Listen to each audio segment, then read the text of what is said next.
রাজধানীর মোহাম্মদপুরের খাল ও সড়কের জায়গা দখল করে সাদিক অ্যাগ্রো ফার্ম প্রতিষ্ঠা করায় উচ্ছেদ অভিযান শুরু করেছে ঢাকা উত্তর সিটি কর্পোরেশন।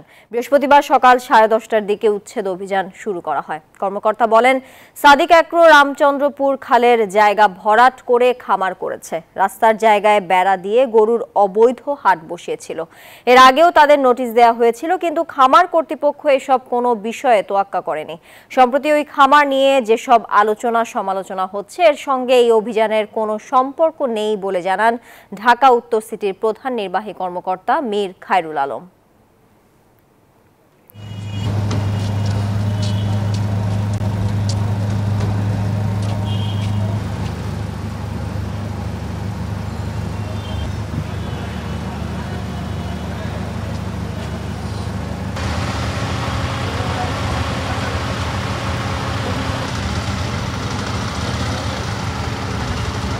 তানি, আপনাকে ধন্যবাদ। আসলে এই সাদিক অ্যাগ্রোর যে মূল ভবনটি, অফিস রুম, তার পেছনে এই যে খামার, সেটি মূলত ভেঙে ফেলা হচ্ছে। আপনি দেখছেন যে সিটি কর্পোরেশন এই মাত্র আনুষ্ঠানিকভাবে তাদের যে অবৈধ স্থাপনা উচ্ছেদের অভিযান সেটি মূলত শুরু করেছে। আপনারা দেখছেন এখানে হাজার হাজার উৎসুক জনতা ভিড় করছে এবং ঢাকা উত্তর সিটি কর্পোরেশনের নির্বাহী ম্যাজিস্ট্রেটের নেতৃত্বে এই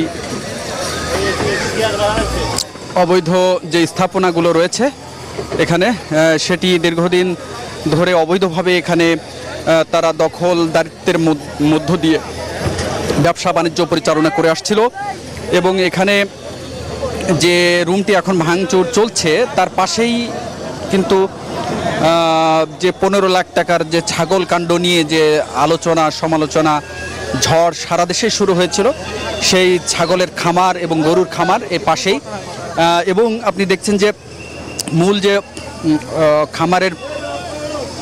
খামার সংলগ্ন যে অফিস কক্ষ, সেটি মূলত এখন ভাঙা হচ্ছে।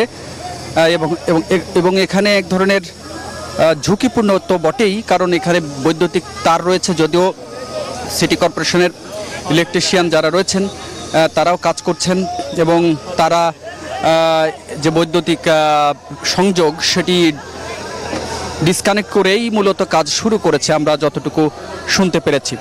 আর এখানে অসংখ্য অবৈধ স্থাপনা রয়েছে, বিশেষ করে খামারের পাশেই যে খালটি রয়েছে। খাল আসলে এখন আর খাল নেই, এটি অবৈধ স্থাপনা বা দখলের ফলে এটি ময়লার ভাগাড়ে পরিণত হয়েছে এবং বস্তি গড়ে উঠেছে খালের উপরে। তো সব মিলিয়ে এই এলাকাটি এক ধরনের খাল সংলগ্ন বা খালের উপরে যে অবৈধ স্থাপনা, সেই স্থাপনা উচ্ছেদের অভিযান মূলত চলমান। আপনি দেখছেন যে সিটি কর্পোরেশনের যে ভারী যানবাহন সেটি মূলত এখন ভাঙচুর চালাচ্ছে।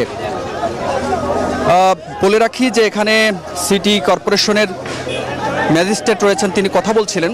তিনি বলছিলেন যে তারা আগে থেকে সার্ভে করে রেখেছিলেন, দীর্ঘদিন ধরে তাদেরকে যারা অবৈধ স্থাপনা তৈরি করে এখানে রেখেছেন তাদেরকে হুঁশিয়ারি করে এসেছেন, কিন্তু তারা কোনোভাবে কর্ণপাত করেন নাই। এখানে আপনি দেখছেন যে আইন শৃঙ্খলা বাহিনীর সদস্যরা খুব তৎপর রয়েছেন, কারণ স্থানীয় মানুষ, প্রচুর সংখ্যক উৎসুক জনতা এখানে ভিড় করছেন এবং এখানে আসলে কাছাকাছি দাঁড়ানোটাই মুশকিল হয়ে যাচ্ছে। একদিকে মানুষের ভিড়, অন্যদিকে এই যে ভবন ভাঙার ফলে এক ধরনের ধোঁয়াশার প্রচণ্ড ধুলাবালু এখানে উঠছে। সব মিলিয়ে এই যে দীর্ঘদিন পর এই যে অভিযান, সেটি আজকে বাস্তবে রূপ নিল। সাদিক অ্যাগ্রো নামে নানা ধরনের অভিযোগ রয়েছে। সাদিক অ্যাগ্রো অবৈধভাবে এই দখলদারিত্বের মধ্য দিয়ে অবৈধভাবে অসংখ্য বিভিন্ন স্থাপনা গড়ে তুলেছে এবং আশপাশে যে দখল বাণিজ্য সেটি কিন্তু বেশ রমরমা। এখানে স্থানীয় কিছু প্রভাবশালী মহলের কথা উঠে এসেছে। স্থানীয়রা বলছিলেন যে দীর্ঘদিন ধরে এই অবৈধ স্থাপনার ফলে সাধারণ মানুষের যে ভোগান্তি, চলাফেরার যে ভোগান্তি, সেটি চরমে, এবং এই ভোগান্তি থেকে নিরসনের চাইছেন তারা দীর্ঘদিন ধরে, কিন্তু সরকারের কোনো মহলই কর্ণপাত করেনি। তবে আজকে সেই সরকারের অর্থাৎ সিটি কর্পোরেশন আজকে তাদের যে অ্যাকশন বা তাদের যে উচ্ছেদ অভিযান সেটি তারা শুরু করেছে। তো সব মিলিয়ে বলতে গেলে যে এই সাদিক আগ্রোর যে ভবন সেটিও অবৈধ স্থাপনা হিসেবেই বিবেচিত হয়েছে, যার কারণেই কিন্তু সেটি ভেঙে ফেলা হচ্ছে। এখানে নির্বাহী ম্যাজিস্ট্রেট রয়েছেন, এখানে সিটি কর্পোরেশনের অসংখ্য কর্মকর্তা এসেছেন। তারা এসে সাদিক আগ্রোর যে খামারি তাকে হুঁশিয়ারি করছেন। যদিও বাংলাদেশ ফার্ম অ্যাসোসিয়েশনের যিনি সাধারণ সম্পাদক তিনি কথা বলেছেন এখানে এসে গণমাধ্যমের সাথে।